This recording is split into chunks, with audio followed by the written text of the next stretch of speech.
मित्रों, जैसा कि आपको विदित है, मैं अध्यात्म के क्षेत्र में अध्यात्म को समझाने के लिए ओशो ने जिन कहानियों का सहारा लिया, उन कहानियों का थोड़ा सा विश्लेषण करने की कोशिश करता हूँ। अभी तक जो आपका सपोर्ट मिल रहा है, व्यूज़ आ रहे हैं, मुझे इतनी भी उम्मीद नहीं थी।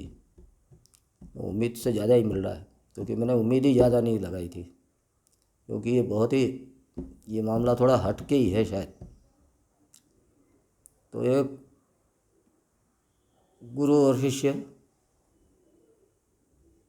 बड़े प्रेम से और अच्छे से इधर से उधर जाते रहते थे, और वो गुरु गांव वालों को अध्यात्म के बारे में समझाया करता था,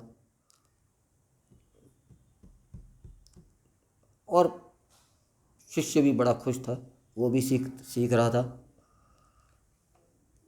एक बार क्या हुआ, ये दोनों घूम रहे थे, तो शिष्य को एहसास हुआ कि आज गुरु परेशान है, और मेरा गुरु कभी परेशान मैंने देखा ही नहीं। आज माथे पे उसके बल आए हुए हैं, सोच में दिख रहा है वो बड़ा। तो शिष्य को भी चिंता हुई, अरे भाई ऐसी क्या बात है, आज तक कभी गुरु को ऐसा नहीं देखा। वो ऐसे ही कहीं दोनों जा रहे थे, दोपहर का समय था, एक कुआं आया, नहाने का समय था, तो गुरु ने उसको एक कपड़े का या एक छोटा सा थैला दिया, कपड़े की गांठ जैसी थी, या थैला दिया कि इसको संभाल के रखना, मैं नहा के आता हूँ। और वो अपने कपड़े लेके कुएं में डुबकी लेने लगा और नहाने लगा। अब ये शिष्य को जो चिंता थी कि बात क्या है, तो उसने धीरे से वो कपड़े की गांठ ऐसी बड़ी सी थी और वजनी थी, तो उसने कहा इसमें क्या है, देखते हैं। उसने वो खोली चुपचाप से, जब तक गुरु नहा रहा था नीचे, और उसने देखा कि सोने की छोटी छोटी, समझ लीजिए आधा 1 किलो की 2 ईंटें रखी हुई है, सोने की।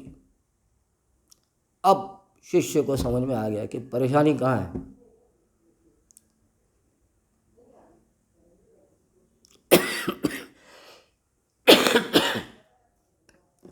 आज तक ये बोझ गुरु के सिर पर कभी था ही नहीं इस तरह का, किसी धन का। तो वो निश्चिंत घूमते थे, कल की कोई चिंता नहीं। लेकिन जैसे ही ये सोने की ईंटें आई, अब गुरु की चिंता बढ़ गई कि इसको संभाल के कैसे रखे, कोई लूट नहीं ले, कोई डकैती नहीं कर ले, क्योंकि जंगल में घूम रहे हैं, कोई भी लूट सकता है। तो शिष्य ने क्या किया, चुपके से वो ईंटें निकाल ली सोने की, और उसकी जगह 2 ये जो मकान बनाने वाली ईंटें रहती उसी वजन की, या पत्थर, वो उठा के उसमें रख दिए, और ये दोनों ईंटें धीरे से कुएं में डाल दी। जब देखा कि गुरु का ध्यान नहीं है, कुएं के अंदर डाल दी। कुआं बहुत गहरा था। गुरु नहा गया, उसने कहा ध्यान रखा ना उसका, बोले हाँ ये रखी तुम्हारी पोटली। उसने कहा ठीक। उसने कपड़े वपड़े बदले, ये किया, तैयार हुआ चलने के लिए। फिर भी उसको थोड़ा सा कुछ शक हुआ गुरु को। उसने थोड़ा सा खोल के देखा तो अंदर ईंट और पत्थर के टुकड़े। काटो तो खून नहीं गुरु का, गुरु की तो हालत खराब। बोले क्या, बोले मुझे क्या मालूम क्या था इसमें, मुझे क्या मालूम इसमें क्या था। तो वो शिष्य पे चिंता तो हुई, शिष्य पे थोड़ी सी वो शक हुआ, ऐसा तो हो ही नहीं सकता, क्योंकि मैं तो बार बार चेक कर रहा हूँ। और ये अचानक पत्थर कैसे हो गए, ईंट कैसे हो गई ये।